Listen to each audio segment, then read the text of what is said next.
Predator is about how men build homosocial and homoerotic bonds in all male environments. But American masculinity is also a prison, so these bonds can't be explicitly stated, and instead they have to say everything indirectly. And the way guys often do it is through violence, humor, or secret sexuality, which makes Predator male melodrama, but also Monster Melohorror, because they confront a force in the Predator that is supernaturally non-communicative, supernaturally violent, and supernaturally closeted. This is not a wholly unique concept for a movie, nor does it portray a uniquely American phenomenon. When men spend a lot of time together, especially in military settings, things can get, well, a bit gay. Now, I had a couple comments on my Ben-Hur video saying that it was wrong to call what Ben-Hur and Masala did in that movie gay, as they themselves wouldn't use that word. And to be honest, those people aren't totally wrong. I doubt a lot of them thought themselves as gay, but they were certainly homoerotic, meaning that there were men having sex with men, and they were certainly homosocial, simply meaning that there were men bonding with other men, not necessarily sexually. The reasons why different male cultures throughout history would do homoerotic stuff without wanting to be known as gay could fill about 10,000 books, but it's extremely common. There's actually a statue about 500 feet from the White House for one of our founding fathers, Friedrich von Steuben, who was, if not gay, at least homoerotically and homosocially in relationships with other men. Obviously, public gay relationships were frowned upon during that time, so what von Steuben and some other gay men did during that time was legally adopt their partners as sons so they could, quote, establish a recognized legal connection. You can find homoerotic relationships where the participants don't necessarily consider themselves gay in so many places. Obviously, prison is one that people think of where, for example, a lot of men are okay with temporary homoerotic relationships, as the Sopranos talked about.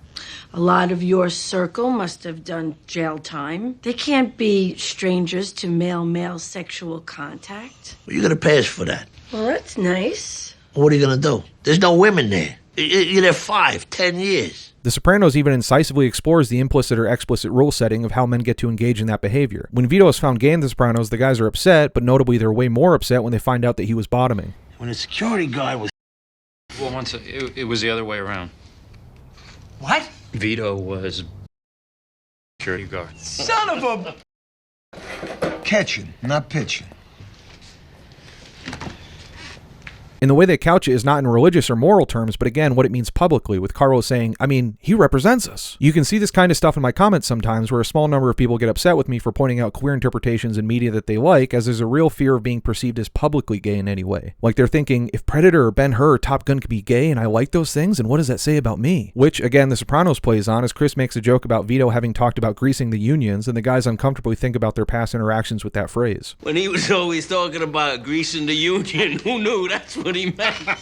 And because Hollywood censorship meant that you couldn't explicitly show publicly gay people on screen, it meant that Hollywood ended up portraying a lot of very homoerotic stuff over the years, but they did it in the way that men who wanted to express homoerotic stuff had to do it for thousands of years. Implicitly, secretly, with tons of subtext, almost never actually saying what they feel because there were such dire consequences for being seen as gay. Again, you can see this in The Sopranos, where the penalty for being discovered as gay is death. But that's not a new idea either. Under Hollywood censorship, filmmakers are not allowed to show people with, quote, deviant lifestyles having happy endings, so that contributed to how they were depicted. But even when they got movies with gay themes past the censors, or when censorship was waning, they often still had bad endings for gay-coded characters. And I think that has to do with filmmakers wanting to portray the truth and how dangerous and imprisoning this stuff was. In Cowboy, which I did a whole video on, there's a very sad sequence where this old cowboy wants to reconnect with an old frenemy of his and settle down. So he goes to talk to him, and in the very next scene, you learn that the guys got into an argument, the old cowboy unalived the frenemy, then he unalived himself. Which shows how dangerous and fraught all this stuff was. He misread the homosocial and homoerotic balance of the relationship, the frenemy attacked him, and it ended miserably for everyone. Unrequited gay love and queer people unaliving themselves at the ends of movies became such a common thing in movies and media that there have been whole books and websites and articles about it. In The Children's Hour, for example, Martha's life is destroyed by lesbian accusations, but even worse is that her love with Karen is going to be unrequited, which leads to the dark ending. Rebel Without a Cause metaphorically tells the story twice, with Buzz finding out about the dangers of taking a gay relationship too far by getting unalived in a chicken race, and also Sal Minio's character obviously at the end of the movie. And the same metaphor as Buzz is famously used in Thelma and Louise, of course. Later, after censorship, brilliant filmmakers like Claire Denis started subverting this trope. Beau Travail is one of the all-time best portrayals of homoeroticism and repression in the military. Honestly, it could be a companion piece to Predator, and so when it gets to the end, you think you know what you're going to see. He's doing the classic trope of exactingly preparing his bed in the military style, then laying on it with a gun. He's repressed and depressed. But it actually turns into an incredibly empowering scene, I think, where he cathartically dances to Rhythm of the Night, rejecting death and transposing the original trope. What this danger leads to in society for guys is to be more closed off with each other. It prevents expression. That's part of the prison of masculinity. That's the reason I get some of these comments. It's legitimately dangerous to be gay and to publicly express it, and because of how patriarchy and heteronormativity express their power, often some of the most dangerous times are when you're either about to have a homoerotic relationship with someone or a violent one. So in Predator, what's notable to me is all the various ways that these guys say, I love you, and I care for you, and I've missed you, and are you okay, and thank you for the support, without actually saying those words. They have to say them by eyeballing each other, or throwing stuff at each other, or clasping arms. When Bill Duke is freaking out, he tries to comfort himself by singing one of the group's favorite songs like a little chant. Or when he's saying goodbye to Jesse Ventura, he lovingly looks at his body and shares a drink with him, then buries him with the flask, only saying goodbye vibro. Ventura himself has one of the iconic lines about male repression when this guy says, "You're hit, you're bleeding, man," and Ventura says, "I ain't got time to bleed." Which, like, to my guys out there, yes you do, go to therapy. The Predator to me therefore ends up being a perfect avatar for male homoerotic and homosocial expression, or lack thereof. He's this invisible, definitionally non-communicative presence stalking them and unaliving them. The only way he can actually talk to them is by using recordings of his voice, like he's a commenter on a Sopranos video on YouTube that can only communicate exclusively in memes and quotes. And this would be a great metaphor on its own, but where it turns genius to me is in the Predator's final moments, when he's revealed to me to be a queer character in the lineage of Monster Melohorror in the movies I referenced before. When he battles Arnold at the end in a very phallic fight, notably he has the chance to unalive Arnold, but he doesn't. Instead, he caresses Arnold, studies him, and takes off his mask so that Arnold can see him. Is the Predator a queer-coded character, finally having someone that he respects and loves? And is this kind of a primitive act of expressing friendship or love, which Arnold then rejects? They fight, and Arnold beats him, but notably doesn't finish him off, and the Predator, with his love unrequited, decides to set off a self-explosive device, like he's in The Children's Hour, or Cowboy, or any of the other movies. Or is this the Predator expressing how he's also trapped by societal expectations like Arnold, but in an even more intense way, and he's just trying to make a friend, but that, like the rest of the guys in crew, he doesn't know how to tell Arnold, hey, maybe we can just watch a football game together and talk about our feelings or something. So the only bonding he can have with Arnold is in a mutual expression of violence and humor, like what's been happening in the entire movie with every other male-male dynamic. I really don't know. I just know that looking at this stuff makes reading the comments of these videos funnier and funnier, as some dudes get on here to say that it's just an action movie and that I'm reading too deep in it. Because maybe that's their way of inviting me to a nice homosocial, homoerotic wrestling match or something, by inviting me to join them in a constructed repression of our feelings, which I don't know, is kind of sweet in a way, like bringing flowers to a first date. It's so old-fashioned.